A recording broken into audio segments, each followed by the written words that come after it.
Muy lindo compartir este momento con una compañera, colega.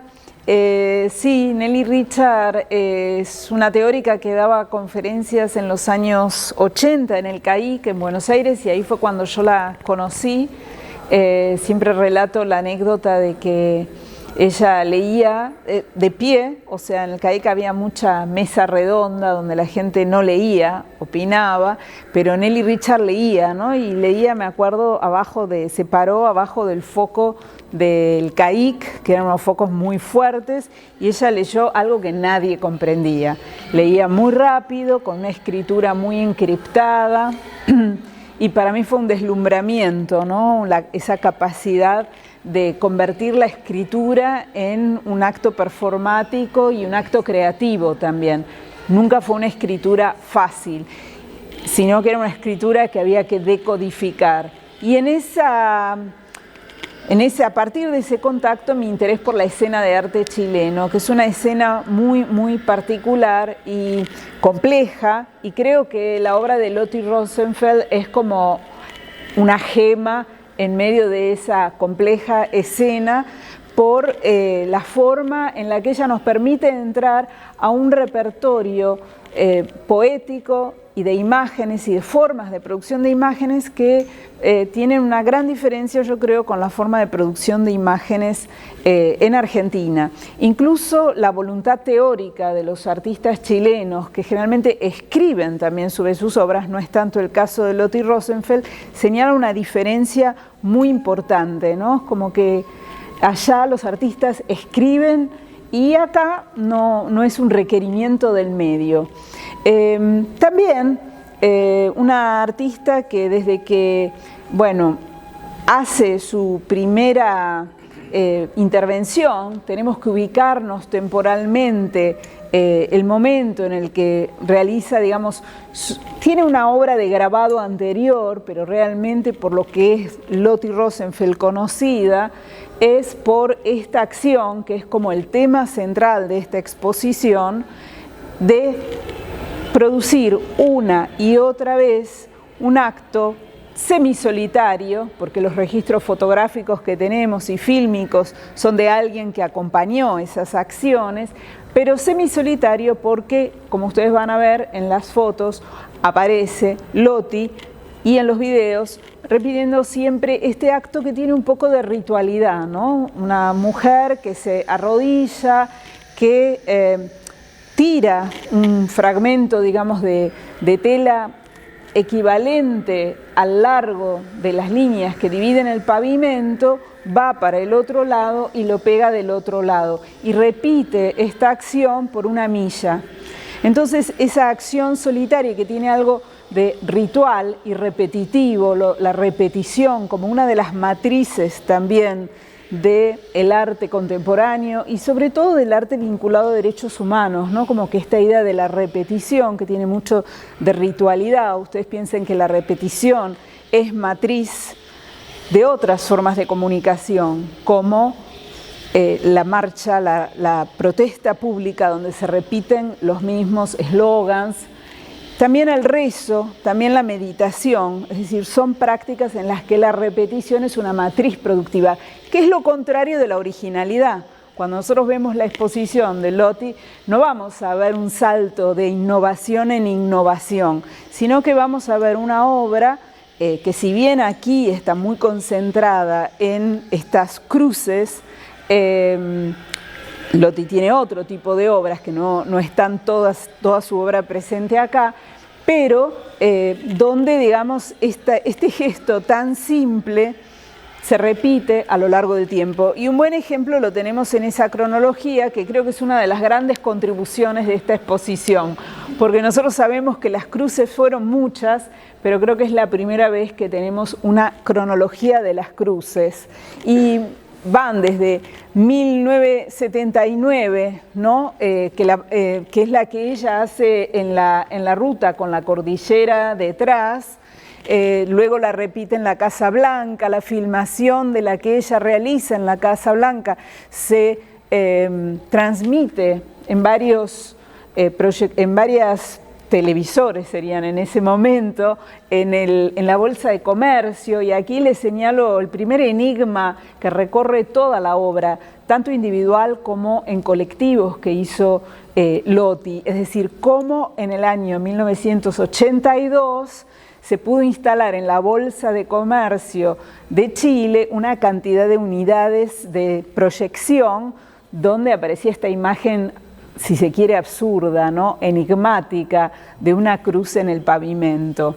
Y digo, esto es bastante interesante y sin explicaciones totales, porque hay acciones colectivas en las que participa Loti como integrante del colectivo de arte de acción CADA, donde, por ejemplo, un avión tiró obleas sobre la ciudad. Es decir, es una logística compleja esa, ¿no?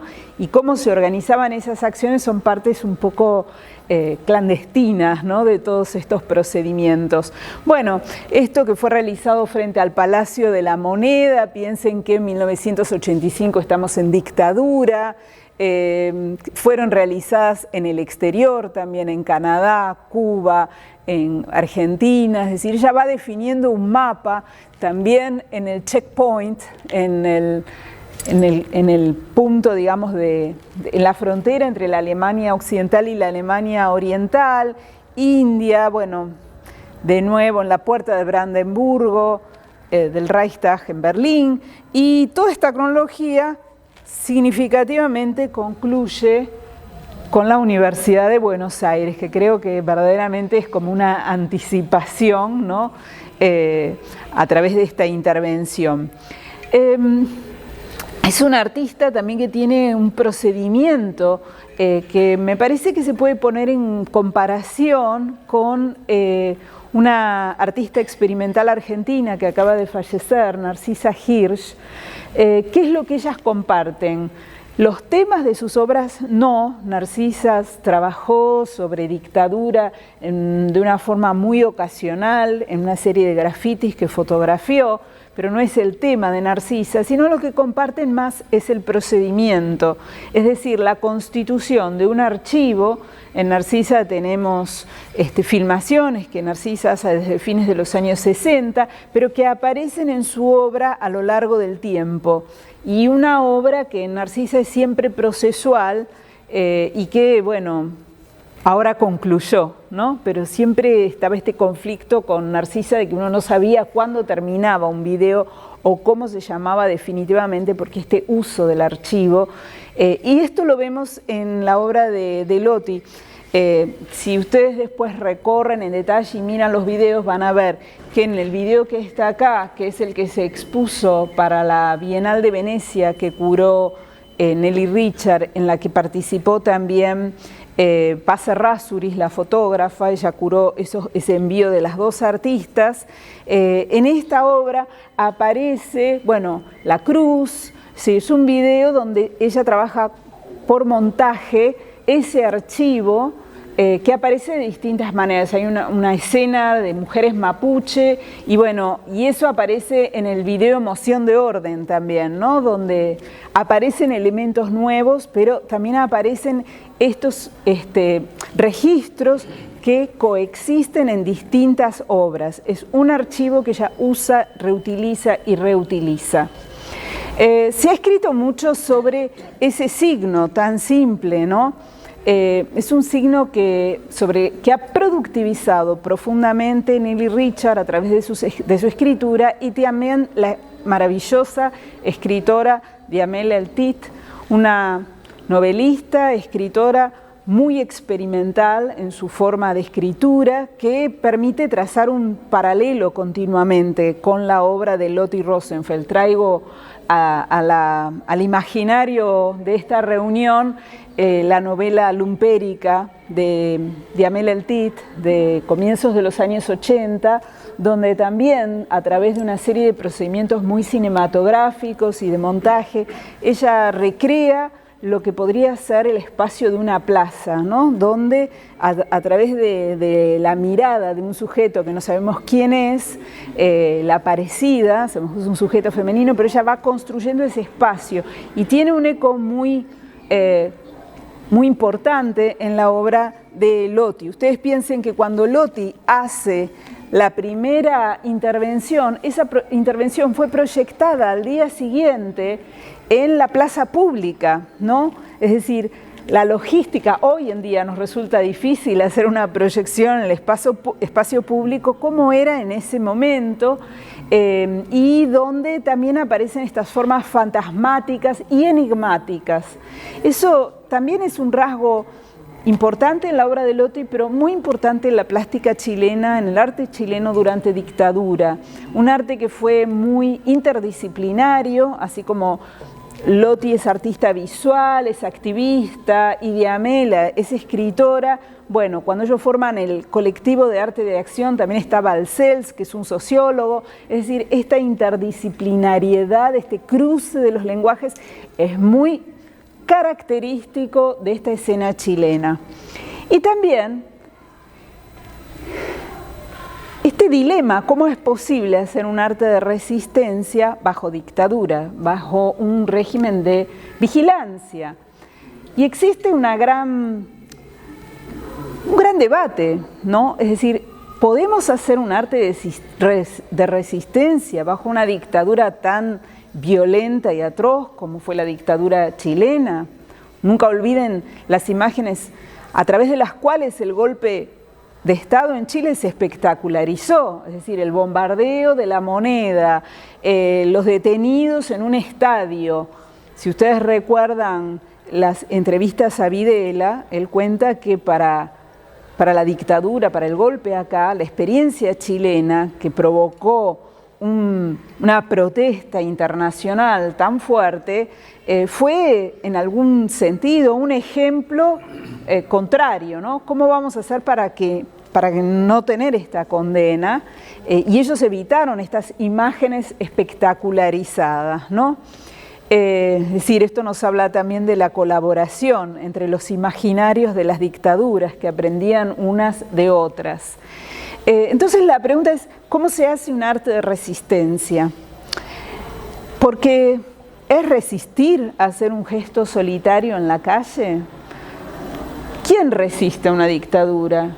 ¿Resiste quien hace un gesto apenas perceptible, poco claro? ¿O resiste quien sale a la calle con carteles? Y es un debate teórico. ¿Qué es resistir? ¿No? ¿Qué es un arte resistente?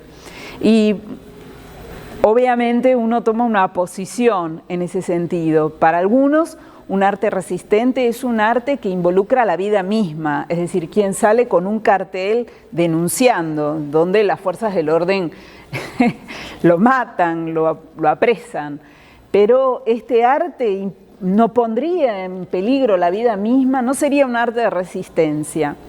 Bueno, el debate es complejo. Desde mi perspectiva, un arte de resistencia en estos contextos altamente represivos es un arte que se preocupa o que tiene un interés por configurar signos de disidencia que crean colectivos interpretativos. Es decir, nosotros vemos esto, no sabemos qué significa. En la medida en que somos parte de los sentidos y entendemos, formamos una comunidad de decodificación que comparte ese sentido resistente que estaría en la obra. Resistencia también es, para mí, mantener activos los signos, mantener activos los lenguajes, mantener activa la posibilidad de expresar, aunque sea a través de estos gestos opacos y mínimos, la disidencia. Mantener activo el sentido es también un gesto de resistencia. Si ustedes piensan que las dictaduras no tuvieron como propósito solamente eliminar a los focos visibles, sino eliminar un sistema de pensamiento, una red de pensadores, comunidades, todo signo de desacato, todo signo crítico es resistente mantener, aun cuando sea encriptado, un lenguaje de disidencia. En ese sentido, yo considero que la obra de Loti es una obra de resistencia. Esa resistencia solitaria de una mujer realizando este gesto, si se quiere, un poco absurdo o mínimo. La interpretación que se tejió en torno a la cruz de Loti fue muy intensa, fue entendido como una forma de intercepción de los signos que regulan la vida de la ciudadanía, ¿no? Los signos que se escriben desde los manuales, mandatos, reglamentos, códigos urbanos de cómo hay que circular. Es decir, una cantidad de signos que se elaboran desde las estructuras del Estado, que si nosotros lo articulamos en relación con este sujeto mujer, representa también esta disidencia hacia lo que se entiende como el orden patriarcal, ¿no? El Estado como quien regula el comportamiento de toda la ciudadanía. Entonces, implica en primer lugar ese quiebre de ese signo que simplemente se obedece circulando de un lado y del otro. Se ha interpretado también como una cruz, ¿no? En relación con la muerte, con los desaparecidos. Se ha interpretado también como un signo más, y también puede interpretarse en relación con la costura, como si fuese un bordado, un punto cruz, ¿no? Entonces son muchas las interpretaciones que se han tejido a través de una escritura que productiviza ese signo una y otra vez, dándole un espesor.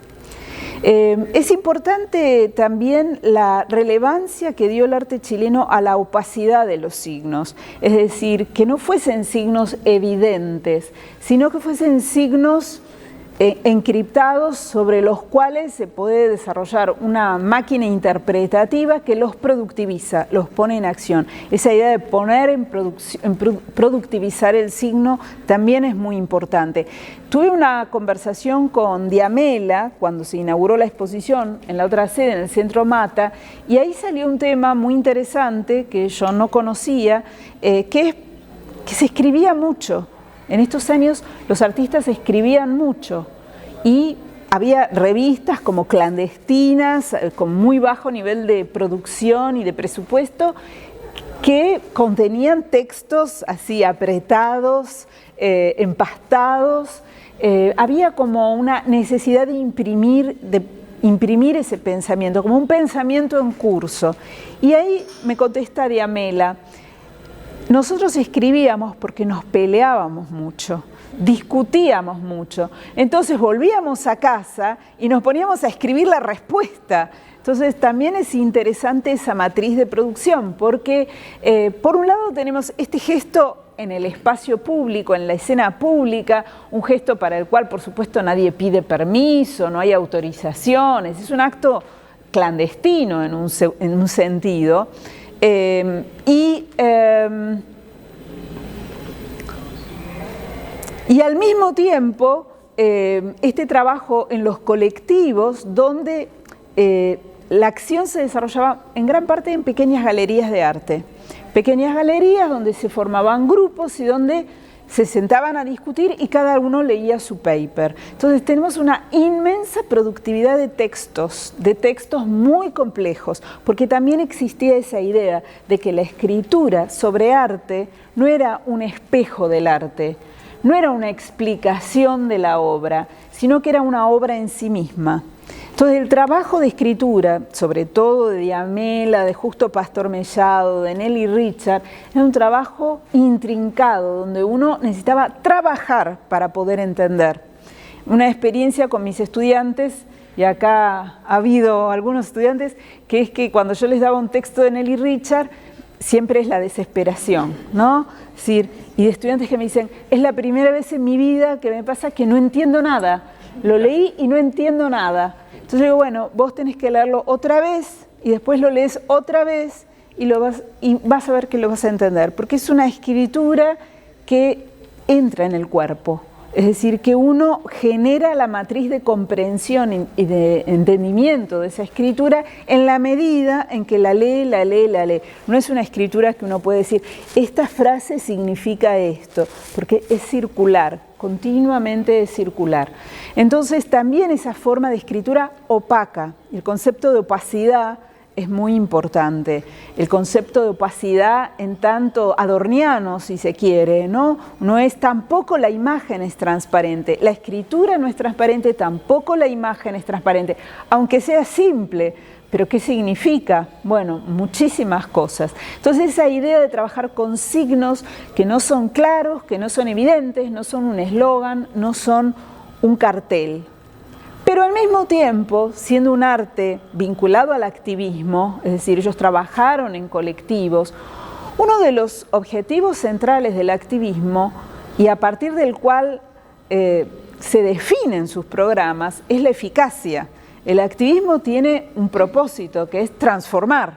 Entonces, en la medida en que esa agenda, ese programa de transformación se cumple o no se cumple, también se puede medir la eficacia. Pero todo arte activista ansía a ser eficaz. Y creo que el caso de Loti es uno de los ejemplos más eficaces, porque esta cruz en el pavimento se imbricó a través de acciones, es decir, el CADA, ahora vamos a ver una de las acciones, el CADA es un colectivo donde cada uno aporta y entre los aportes el de Loti es esta cruz y esto se convierte en parte de acciones, ahí sí que confrontaron a la policía y que con muchas estrategias de clandestinidad, pero que ese signo salta ese espacio de lo enigmático, de lo clandestino, y se suma a la campaña contra Pinochet No Más, que fue también parte de la campaña del plebiscito, ¿no? Si se votaba porque siguiera la dictadura o no. Entonces ese No Más invadió las calles y los espacios en todo Chile y fue completado con las más diversas opciones, no más Pinocho, no más dictadura, no más muerte, no más violencia, no más. Entonces es también un gesto mínimo, solitario, enigmático, opaco, poco claro, con mucho de ritualidad, pero que a través de un proceso, esos saltos que se producen, logra pasar a la escena pública y convertirse en una de las matrices de sentido más importantes vinculada a la escena urbana que convocó a una participación colectiva y ciudadana en función del final de la dictadura. Entonces, ahí se mide su eficacia, ¿no? Como alta eficacia. Aquí van a... Digamos, esto está como completamente centrado en el sí, gracias. En la cruz realizada en distintos lugares, ¿no? Museo Nacional, bueno, todas las acciones que se hicieron también. Esta fue una acción cuando fallece Loti, ¿no? En homenaje a Loti. No más, somos más, ¿no? Esta intervención permanente en función de la salida democrática, la definición, ¿no? La escritura de Loti sobre qué es la cruz, ¿no? La desarticulación de la rutina, la intervención y la interrupción, digamos, de esa cotidianeidad. Bueno, estas fotografías de la primera cruz de Loti, ¿no? Donde se la ve a ella joven, la filmación, yo creo que no está expuesta en este momento, pero la filmación está en Malva de esta acción, ¿no? Y por ejemplo, este video es muy interesante porque es una reunión de varios videos Entre ellos está Proposición para entrecruzar un límite de 1983, que es un video que ella realiza primero en la frontera, en el túnel que conecta Argentina con Chile, de alguna manera, de nuevo, ¿no?, poniendo en productividad esa frontera, que fue también la proximidad de una guerra posible, y esa investigación sobre lo que podríamos llamar una poética del borde, de la frontera, de la división. Ella realiza esta acción de la cruz en el puente, en el túnel, y luego va a Berlín y realiza una acción, acá no sé si la vamos a ver, recién se veía la imagen, realiza una acción creando la cruz con su propio cuerpo en el borde de la frontera entre Berlín Occidental y Berlín Oriental, ¿no? De alguna manera activando esa idea de frontera, de borde, de división. Es una obra que no ofrece una respuesta, sino que se instala sobre el interrogante y productiviza ese interrogante a través de este signo opaco, mínimo, poco declarativo. ¿Es resistente o no es resistente? Bueno, eso es un tema de debate, evidentemente. Bueno, acá hay varios videos. Ella hizo la cruz con fuego, hizo la cruz con libros también. Es decir, la cruz es si se quiere, un diagrama de pensamiento que se activa de muchas maneras. Es muy interesante también cómo ella y el colectivo CADA trabajaron con los medios de comunicación. Entonces hay intervenciones en las revistas, en diarios, que también no encienden esa pregunta: ¿cómo es posible en dictadura intervenir publicaciones? Es decir, siempre está ese enigma, ¿no? De hecho, en Chile hubo un gran debate en relación con la pregunta si era posible hacer estas acciones. ¿Era la dictadura tan tremenda? Bueno, evidentemente era la dictadura tan tremenda, pero eso desató post-dictadura un debate en torno a esto, ¿no? También sobre el concepto de vanguardia, es decir, esta vanguardia disruptiva, ¿era tan vanguardia disruptiva? Sobre las condiciones de producción, y también una escena de debate interna en Chile sobre lo que Nelly Richard llamó escena de avanzada. O sea, Nelly Richard, más que usar el término de vanguardia, que implica una posicionalidad rupturista, de avanzada, ¿no? Esa idea de que hay ciertas personas que van adelante para decirle a los que vienen atrás por dónde tienen que ir, un término tomado del vocabulario militar. Pero escena habla de otra cosa, habla de un escenario, habla de esto, donde cada uno tiene una posicionalidad y va tejiendo un sentido. Y ese fue el término que Nelly Richard utilizó, que tuvo un enorme poder, porque ustedes piensen que Chile estaba en un sentido cerrado. La imagen de Chile internacional era la de una dictadura extremadamente violenta, y muchas acciones en el exterior, todo lo que fue el Museo de la Solidaridad, en el exilio, todas las acciones que se hacían desde el exterior, visibilizando y apoyando a los intelectuales, a los artistas, a los ciudadanos que salían de Chile, que estaban prisioneros o que habían desaparecido. Y esas cosas azarosas, uno de los artistas, Juan Dávila, que vivía en Australia, propone a una revista hacer un número dedicado al arte chileno y escribe Nelly Richard.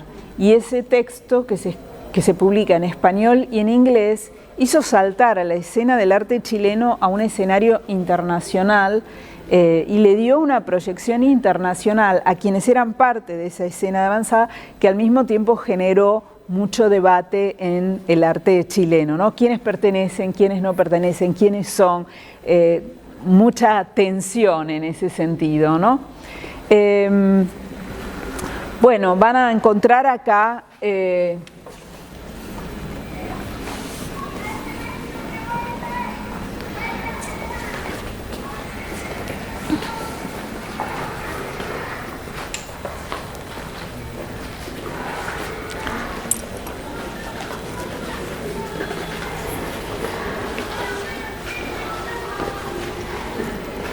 un registro de,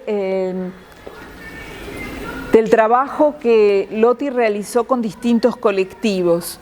Ahí tienen una foto de una agrupación temprana en 1978, que bueno, está incluida en función de recrear toda la genealogía del trabajo colectivo de Loti, pero no es realmente lo que se proyectó y tampoco se expuso en esta oportunidad. Y sí el trabajo de Cada. Esta es una de las intervenciones de Cada que muestra el no más, el más de Loti, pero también lo que fue una acción en la cual ellos sujetaban en el borde. Este es el río Mapocho, donde aparecían cadáveres, ¿no?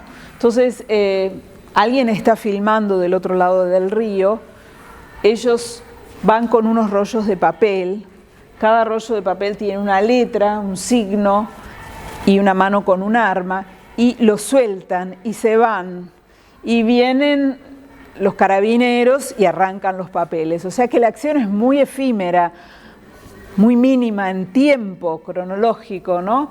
Pero bueno, es también interrumpir la lógica ciudadana, lo que está permitido y lo que no está permitido, a través de una acción efímera que implica una logística y que desaparece y que, bueno, al quedar registrada en video, al quedar registrada en fotografía, se convirtió en una imagen épica, ¿no?, de la resistencia a la dictadura. Y aquí tienen muchos otros ejemplos, ¿no?, del no más, cómo el no más se fue. El no más también era, ustedes piensen que en Chile, durante el gobierno de la Unidad Popular, funcionaron las brigadas. La más famosa, la Brigada Ramona Parra, es decir, un movimiento muralista en el cual las comunidades, ¿cómo es que se llaman en Chile?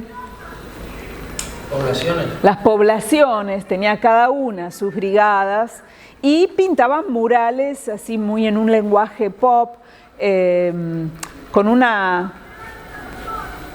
lenguaje de eslogan, de colores brillantes, de flores, rostros, palomas, digamos, una iconografía muy característica de la expresión del mural en el espacio público, que cuando viene el golpe de Estado fueron cubiertas de blanco.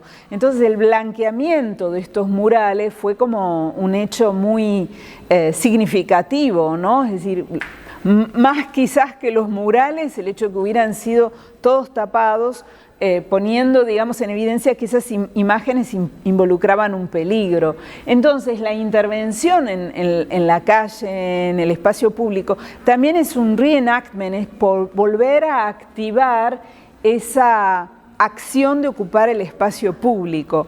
Antes con, digamos, dentro de la estructura del Estado, y ahora como un movimiento clandestino, lo que se llaman los rayados, ¿no? Es decir, el rayado, el graffiti en la escena pública.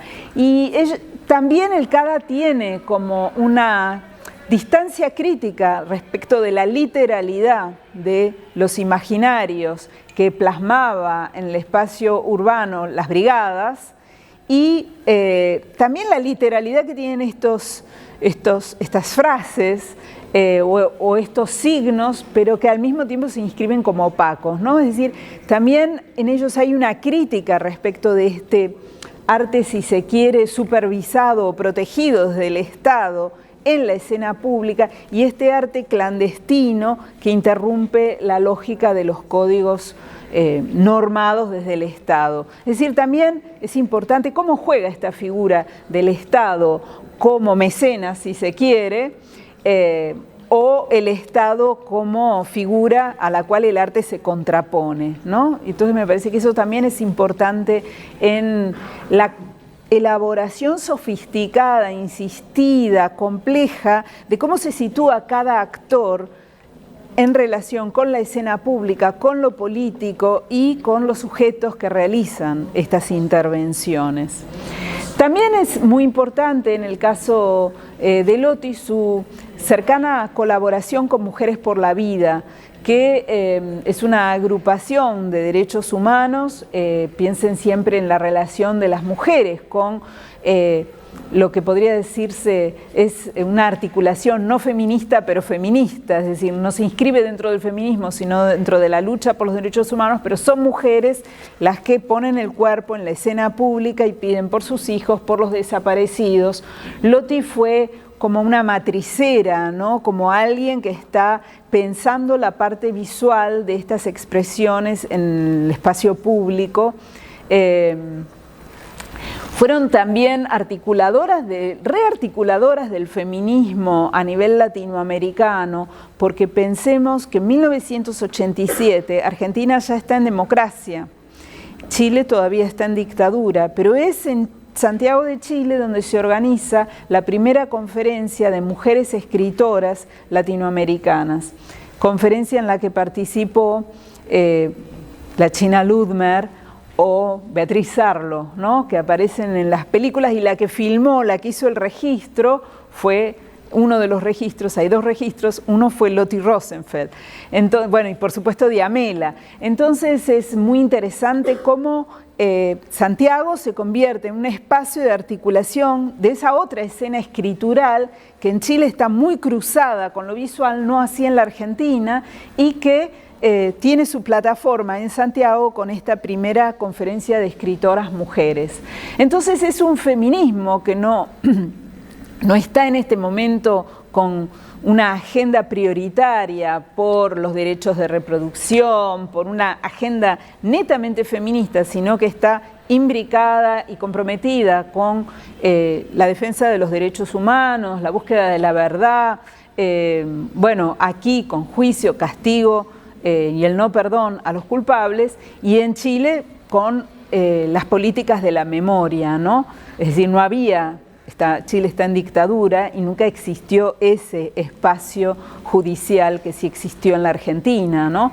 Entonces, también interesante ver la interconexión entre las acciones. En la Argentina se hace el siluetazo en comienzos de los años 80, y esto ya es en la segunda mitad de los años 80, con las siluetas. Es una acción de Mujeres por la Vida. La acción está filmada, la pueden encontrar en internet, y lo que en ese sentido los archivos que se han desarrollado en torno a todas estas intervenciones son enormes. Mucho material digitalizado en Chile, el CEDOC, los museos han hecho un trabajo de digitalización extraordinario, pero entonces se ve en la acción a estas mujeres que están portando las siluetas con el nombre, con la pregunta, ¿no? Por el usted recuerda, usted no recuerda, y que van dejando las siluetas en distintas partes y viene la policía y las rompe, ¿no? Bueno, acá está Loti, muy joven. Y por supuesto, ¿no? La Internacional de la Mujer, Chile, 1986, 8 de marzo. Esta manifestación está fotografiada también por Paz Errázuriz. Entonces, bueno, la resistencia de estas mujeres que se expresa también en una fecha fundamental como es el 8 de marzo, ¿no? Entonces, ese cruce entre feminismo, gracias, mujeres, espacio urbano, derechos humanos. Está bien. Los videos los dejo para que los vean ustedes. Acá van a encontrar un material interesante, que es el video prohibido de Loti Rosenfeld, es el de el cruce de la cordillera y del checkpoint, ¿no? Inexplicablemente, como dice Ricardo Piglia, el censor es un gran decodificador, el mayor intérprete es el censor, ¿no? Un texto maravilloso, porque claro, lee entre líneas, es un buen lector el censor. Entonces, nunca se supo muy bien por qué lo prohibieron, pero eso fue en un festival. También es interesante estas microescenas del arte chileno, porque la Embajada de Francia promovía un festival de videoarte. Y muchos de estos artistas no era que hacían video todo el tiempo, no es que era su lenguaje de producción, de investigación, sino que verdaderamente hacían un video para participar en el Festival de Cine, de video franco-chileno. Y bueno, y por eso hay una enorme cantidad de videos que han sido exhibidos hace 2 años, creo, ¿no? Y recuperado ese archivo increíble. Entonces, bueno, fue en uno de esos premios, no sé si exactamente, pero bueno, ahí hubo un censor que entendió que había algo... ¿La censura? Yo creo que fue 86. ¿Todavía dictadura? Sí, dictadura. Todavía dictadura. Sí. Fue hasta el 91. Y sí, porque las elecciones son el 90. Este no tiene la fecha acá, pero está la fecha de la obra, ¿no? Bueno. Entonces, toda esta sala es sobre las acciones colectivas en Mujeres por la Vida, y esta agrupación, esta foto testimonial, ahí está Loti muy jovencita, esta foto testimonial, porque era una galería siglo XX, 1978, pero que muestra, digamos, cómo las galerías se convirtieron en espacios de articulación de poéticas resistentes, ¿no? Otra cosa que es muy importante, que no está en la exposición, pero que es importante destacar, porque también está con el arte crítico, el arte político, siempre existe un conflicto con la institución arte, ¿no? Es decir, el mercado como representación de la burguesía, del capitalismo, de los grandes capitales, una fricción, ¿no?, con la institución como representación del museo, del Estado en el campo del arte. Siempre la institución involucra una fricción. Y en ese sentido, el Museo Nacional de Bellas Artes en Santiago de Chile es probablemente uno de los museos que más acciones ha provocado afuera de la institución y dentro de la institución, que se articulan como crítica de la institución misma. Nosotros no vamos a encontrar en el Museo Nacional de Bellas Artes en Argentina esa pulsión. Yo siempre digo, en Chile uno podría hacer un catálogo de la colección inmaterial de todas las intervenciones que se hicieron en función de la desarticulación del poder del museo como representante del Estado. Y de hecho, cada tiene una acción para no morir de hambre, donde ellos hacen todo un trabajo súper complejo, repartiendo leche en las poblaciones, y después hacen una acción con los camiones que repartían leche, y ahí de nuevo uno dice, ¿cómo hicieron esa articulación para que todos esos camiones circularan juntos por Santiago, ¿no? Es decir, ¿quién pagó? ¿Quién coordinó? ¿Cómo se hizo? Misterio. Pero están esas fotografías de estos camiones que reparten la leche. Ustedes piensen que es también un símbolo de la unidad popular y del gobierno de Allende, ¿no? La leche para los niños, el vaso de leche todos los días. Entonces es también como una cita, ¿no? Sin decir queremos un vaso de leche para los niños, pero digamos la leche como una cita, como un símbolo, y cubrieron la fachada del Museo Nacional de Bellas Artes con una inmensa tela blanca. Entonces también esa intervención, ¿no? Se han hecho intervenciones, performances en la fachada del museo. Gonzalo Díaz trabajó mucho sobre la fachada del museo, bueno, Can Mitzer, Liliana Aporte, Gordon Matta Clark. Existe una larga historia de las intervenciones sobre el edificio, ¿no? El museo como representación de la institución. Acá tenemos uno de los ejemplos de 2 acciones que entran dentro de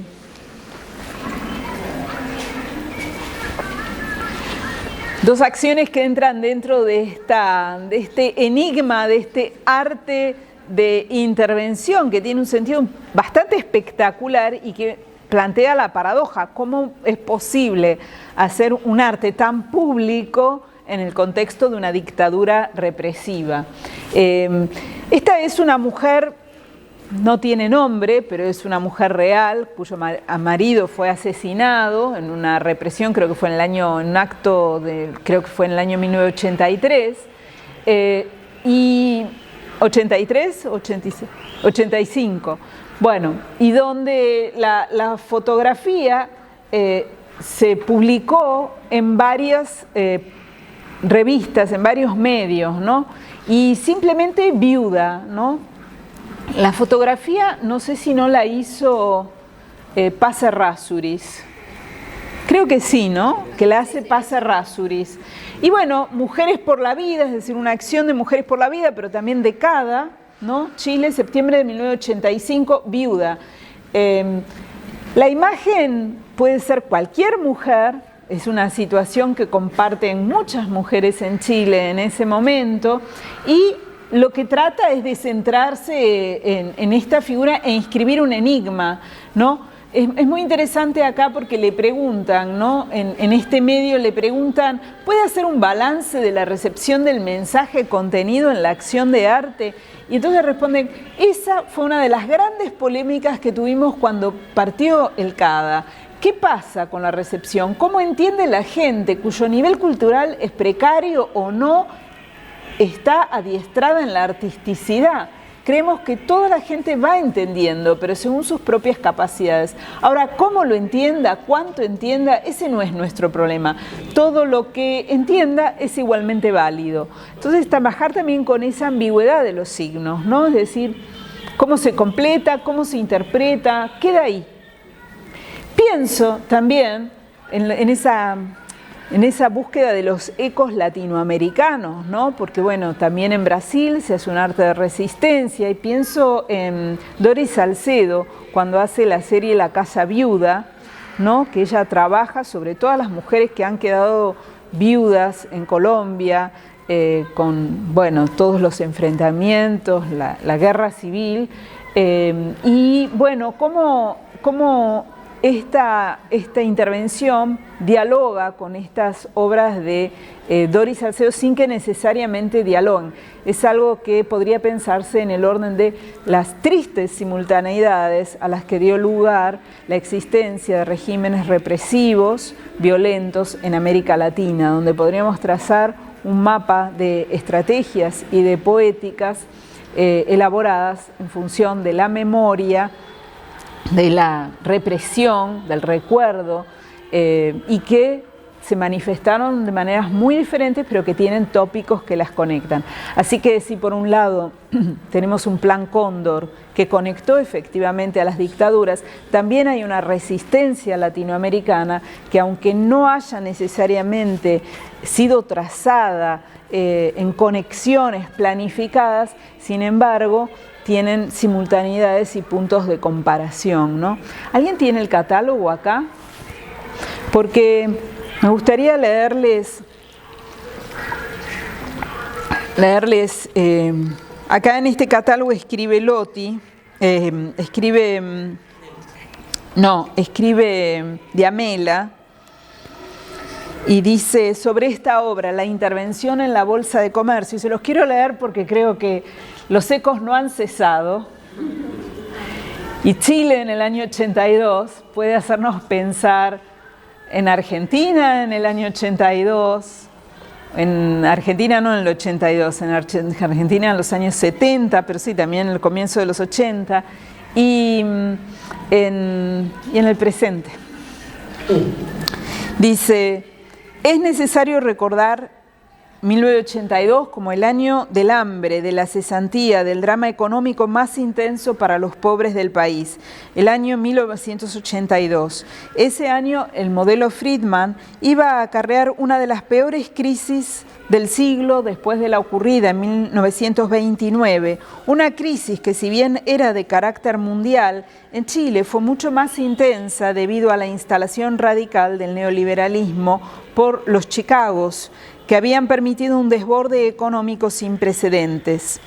Ellos se refugiaron en el modelo de Milton Friedman, el Gran Chicago, que enseñaba en la universidad del mismo nombre y donde sus alumnos chilenos encontraron la luz para poner en marcha de manera implacable el modelo Friedman, el mercado desregulado. 1982, lo repito, fue el año de las penurias. Más adelante, las empresas estatales iban a ser privatizadas a precios irrisorios, pero en 1982 las importaciones invadían el mercado, causando la ruina de las producciones afines de las industrias locales. Y las grandes empresas se endeudaban sin ningún control.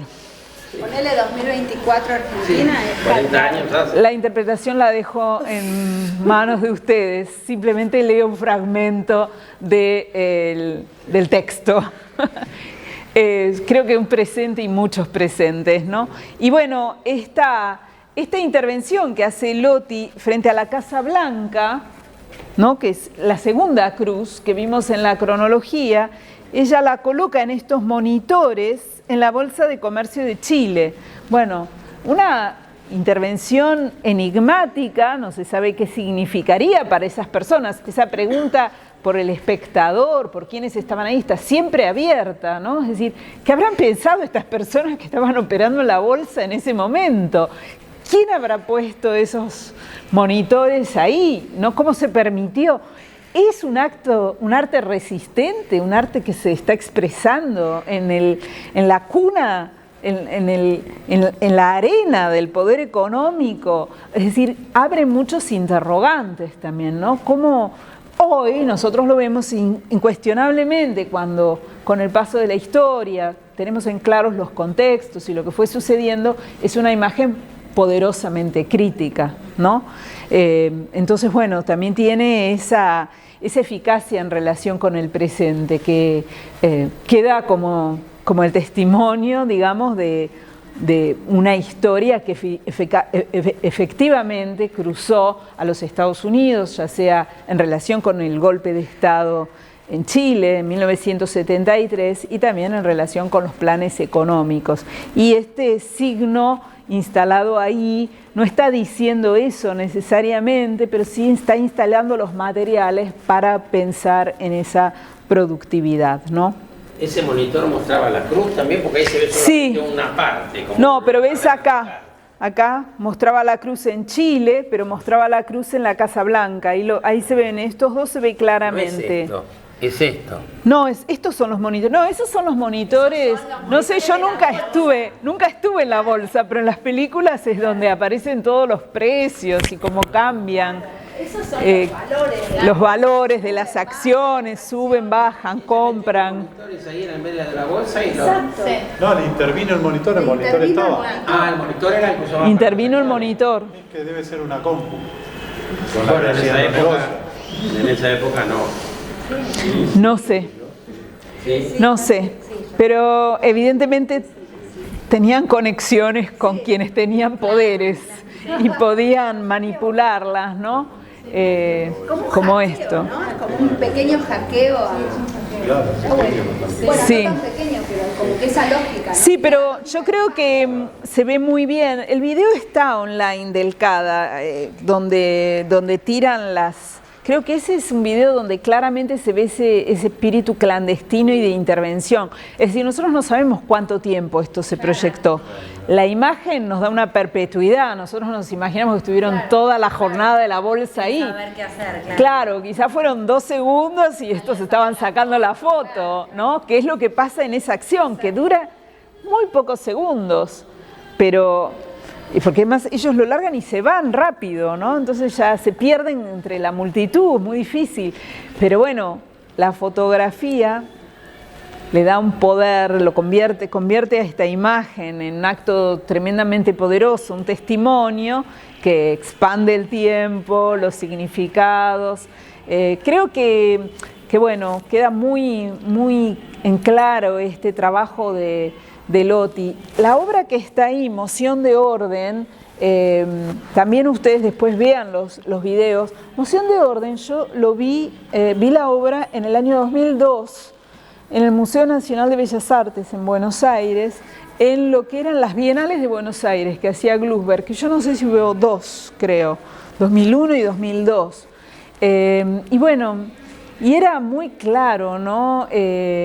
Porque es una imagen bastante poderosa porque el archivo que Loti trabaja, que son las cruces, la bolsa, las mujeres mapuche rompiendo platos, así una clara expresión de protesta, ¿no? Es decir, ese collage permanente con su propio archivo, en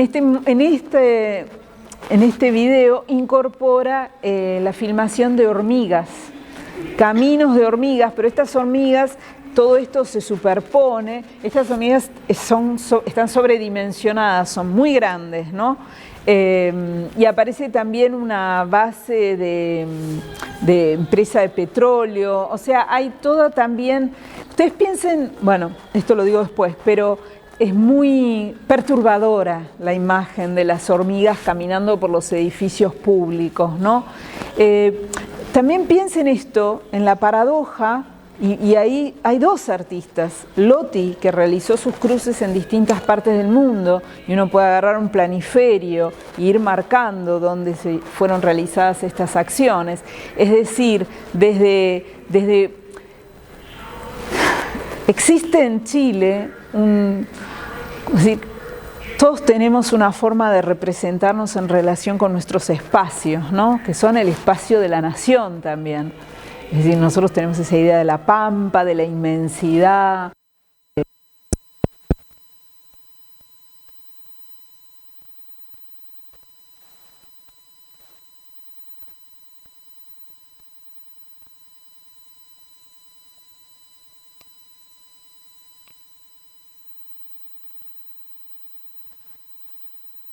Derecha, ese espacio infinito. En Chile siempre existe esta idea de estar digamos, encerrados entre la cordillera que cae al mar, ¿no? Pero y además un país encerrado por lo que implicaba la dictadura, ¿no? Es decir, el incilio y el exilio. Pero que al mismo tiempo define una estrategia internacional, es decir, Loti, yo supongo que viajando por motivos familiares o algún motivo artístico va haciendo sus cruces en distintos lugares y hay un planisferio de las cruces de Loti. Y el otro es Eugenio Dittborn, ¿no? Que arma también un sistema de circulación de la obra que, si bien utiliza un sistema de distribución del Estado que es el correo, al mismo tiempo evita todo el sistema de circulación de las obras que regulan las instituciones de exhibición del arte. Es decir, es una obra que no tiene permiso de exportación, se usa.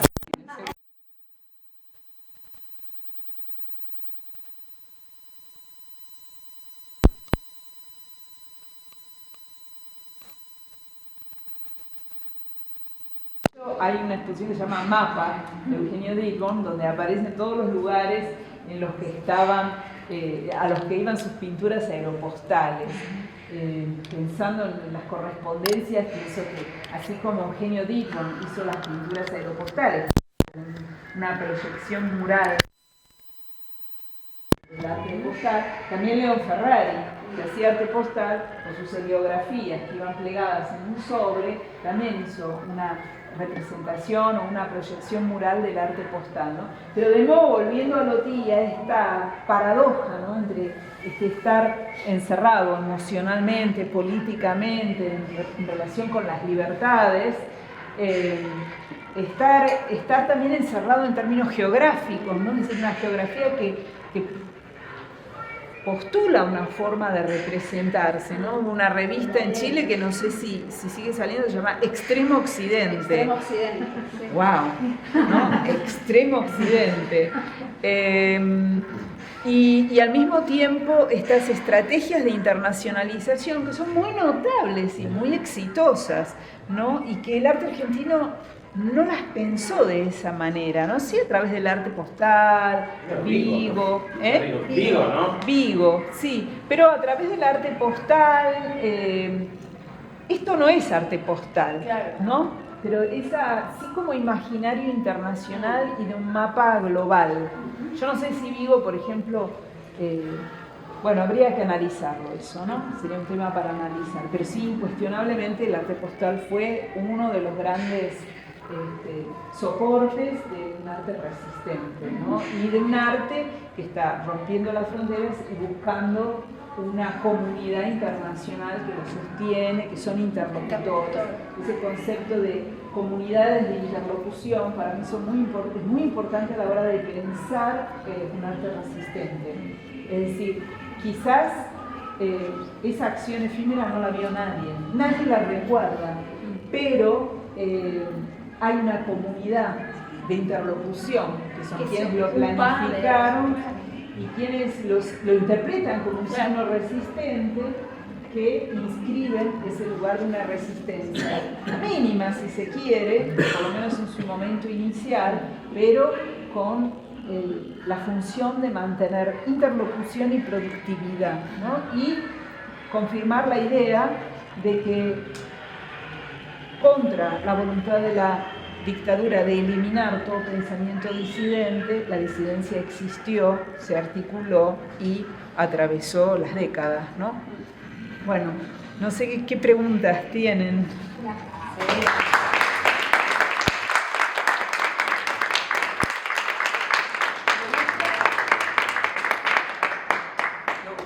Como que es extraño como, digamos, tanto Chile como la Argentina, el apoyo o la solidaridad internacional fue muy importante en la resistencia contra la dictadura, ¿no? Y quizás este arte postal tenía que ver con la necesidad de buscar un mayor apoyo político para enfrentar la dictadura. Paradójicamente, mañana se encuentra la Internacional de la Ultraderecha en Madrid, de la que va nuestro presidente, único presidente. Sí, bueno, esa es una cosa que todo dio como las estrategias internacionales las tejen todos. Sí, por lo visto sí, pero digamos, a mí me gusta mucho ver lo de mañana. Y entonces, pensando en esta otra época, digo, estábamos mejor.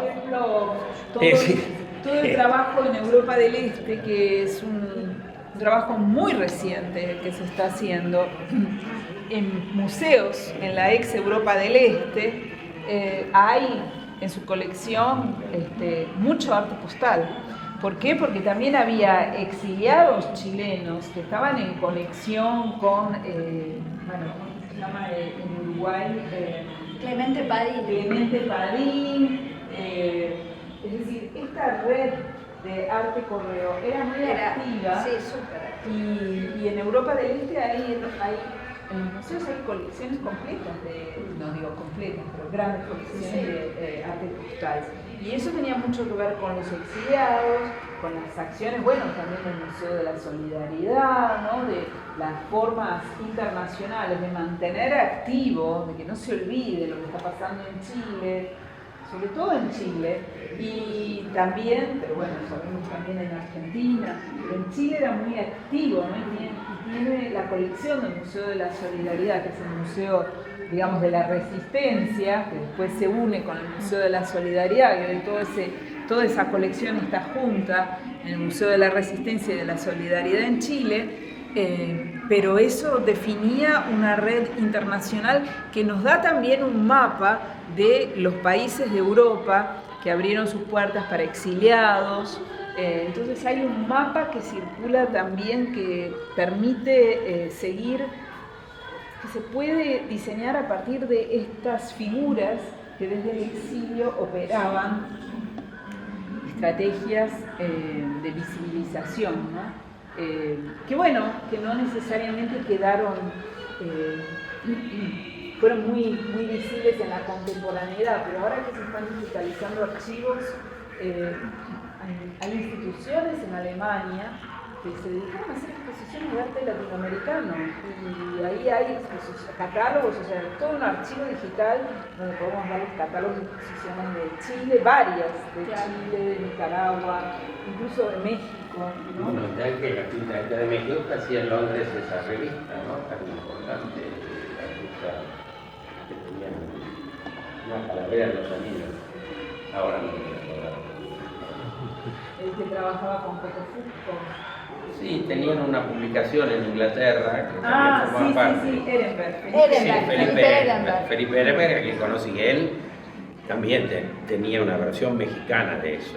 Claro, porque él se va de Londres a México, Claro, ya claro. se queda en México y de hecho para las Olimpiadas él es un gran activador. Y fíjense las redes, ¿no? Porque Cecilia Vicuña, que estuvo hace poco en la obra de Cecilia en Malva, ella no es una exiliada, porque ella se va, ya está en Londres y ahí se produce el golpe. Pero ella realiza toda una acción para hacer visible lo que está pasando en Chile. Y Felipe Ehrenberg le publica sus primeros poemas en Londres. Entonces, bueno, hoy en día que estamos como relevando archivos y dando visibilidad a todas estas trayectorias de obra, las redes son increíbles, ¿no? Las filigranas que se trazan son apasionantes. Y yo le comentaba hoy a Florencia que bueno, que hay una cantidad de archivos inesperados que realmente ahora que está empezando el trabajo, o sea, los museos de la ex Europa del Este están muy activos en revisar sus conexiones con América Latina, es decir, sus propias resistencias, sus propias formas de elaborar ese pasado que es tan complejo, ¿no?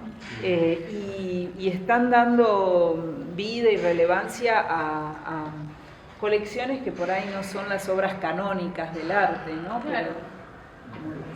Y yo quería preguntar, porque vos hablaste del gesto como crítico a la institución museo, ¿no? ¿Y podría interpretarse también como un gesto crítico al sujeto creador, de manera como individual y sí, genial, como de genialidad? Totalmente.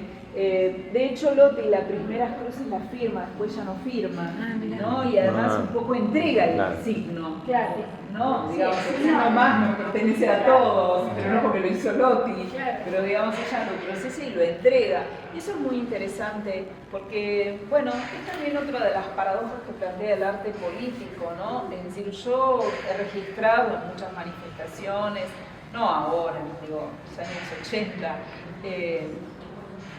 intervenciones en el espacio público, incluso ya en democracia, todo lo que tuvo que ver con el apoyo a los movimientos de derechos humanos. No olvidemos que, digamos, acá hay un juicio, pero después hay una ley de punto final, hay una ley de obediencia debida, hay un indulto. Digamos, no llegamos al siglo XXI en una situación de extrema problematicidad. Entonces también las acciones para mantener las demandas por los derechos humanos, de verdad, justicia, castigo a los culpables, ni olvido ni perdón, es decir, todas estas consignas que articularon esta larga historia de los movimientos de derechos humanos,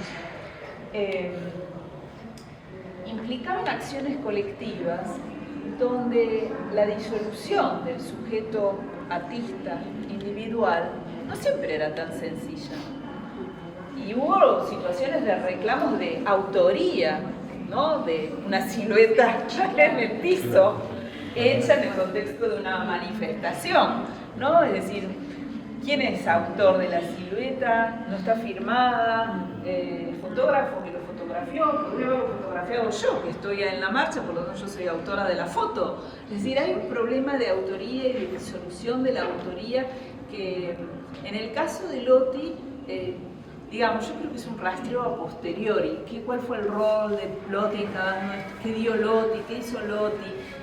Pero hay una entrega de la autoría de parte de ella, ¿no? Una disolución. Y sí, por supuesto que eso también, la idea del artista como genio, como sujeto individual, como coleccionable, es también una crítica al mercado, a la institución, digamos, esta idea de lo colectivo, de esta disolución es parte de eso, pero no es tan sencillo. Ha habido muchas acciones que se gestan en el mismo espíritu y que después generan conflictos de autoría, o digo, publicaciones como las que se hacían en la celebración de la democracia, etcétera, donde cada artista contribuía con una obra que firmaba, pero de golpe un artista ponía su correo electrónico y su teléfono, como si eso fuera a apuntar a un mercado, a un coleccionista, o no lo sé, pero digamos como un reforzar esa autoría, ¿no? Entonces, en la medida también en que ha habido una política de archivos que también fetichizó mucho los archivos. Y nosotros también nos encontramos frente a una paradoja, porque por un lado los archivos son la posibilidad de la investigación, del registro, de la constatación. Pero cuando nosotros vemos que en el presente los archivos se compran, se venden, es paradójico. Ustedes piensen, yo empecé a investigar en los años 80, es decir, ya había formas de fotocopiar los diarios que nosotros revisábamos. Ibas para tomar nota o había unas cositas que eran unas cosas para fotocopiar con papel emulsionado, cheques o algo así, con los cuales nosotros íbamos a la Biblioteca Nacional y era como que fotocopiábamos las columnas, después las pegábamos, después le hacíamos una fotocopia, porque eso salía medio mal, o sea, era un delirio. Yo debo tener cosas todavía procesadas así. Es decir, los archivos no les importaban más que a los investigadores. Ahora el archivo La Fuente se vendió por 40 millones de euros al Estado español. El archivo La Fuente es el mayor repositorio de documentos originales de vanguardias latinoamericanas. Sí. O sea, no hay otro tan importante. Bueno, es decir, razón por la cual hoy en día se hace una exposición de un artista latinoamericano en Europa, ya no le tienen que pedir a América Latina, las cosas vienen del archivo La Fuente, ahora del Estado español.